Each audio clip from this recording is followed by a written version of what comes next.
এবারের বিশ্বকাপে ভারত অস্ট্রেলিয়ার থেকেও এগিয়ে আফগানিস্তান। অনেকেই হয়তো ভাবছেন সেটি কিভাবে। তাহলে শোনা যাক আফগানদের এগিয়ে থাকার সেই ঘটনা।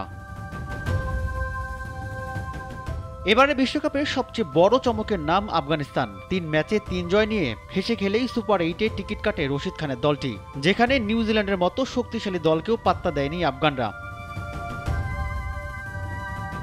এবার আসা যাক যেভাবে সবার চেয়ে এগিয়ে রশিদ খানরা। 4 গ্রুপের পয়েন্ট টেবিলের শীর্ষ দল ভারত, অস্ট্রেলিয়া, আফগানিস্তান ও সাউথ আফ্রিকা, যেখানে সবার মতোই 3 ম্যাচে 3 জয় নিয়ে 6 পয়েন্ট পেয়ে গ্রুপের শীর্ষে আফগানরা।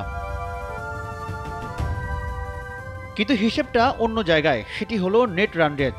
আফগানদের নেট রান রেট +4.230। তাদের চেয়ে আর বেশি রান রেট নেই অন্য কোনো দলের। সি গ্রুপে 3 ম্যাচে 3 জয় নিয়ে আফগানরা দাপটের সাথে নাম লিখিয়েছে সুপার 8-এ। আফগানদের পরেই রান রেটে এগিয়ে অস্ট্রেলিয়া। 3 ম্যাচে 3 জয় পাওয়া সাবেক বিশ্ব চ্যাম্পিয়নদের নেট রান রেট +3.580। বি গ্রুপে থাকা ওয়াজিরা গ্রুপ পর্বের ম্যাচে তারা হারিয়েছে ইংল্যান্ড, ওমান ও নামিবিয়াকে। তাদের বাকি একটি খেলা স্কটল্যান্ডের বিপক্ষে।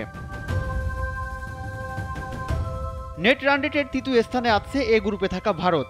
রোহিত শর্মাদের এখন নেট রান রেট +1.137। গ্রুপ পর্বে তারা হারিয়েছে চির প্রতিদ্বন্দ্বী পাকিস্তানকে। এছাড়াও তারা বড় জয় পেয়েছে আয়ারল্যান্ড ও যুক্তরাষ্ট্রের বিপক্ষে। সবার আগে সুপার 8 নিশ্চিত করা সাউথ আফ্রিকার রান রেট সবার চেয়ে পিছিয়ে। প্রোটিয়াদের বর্তমান রান রেট +0.603। ডি গ্রুপে তারা হারিয়েছে বাংলাদেশ সহ শ্রীলঙ্কা ও নেদারল্যান্ডসকে। প্রোটিয়াদের বাকি একটি ম্যাচ নেপালের বিপক্ষে। রাজিবুল ইসলাম, নাগরিক।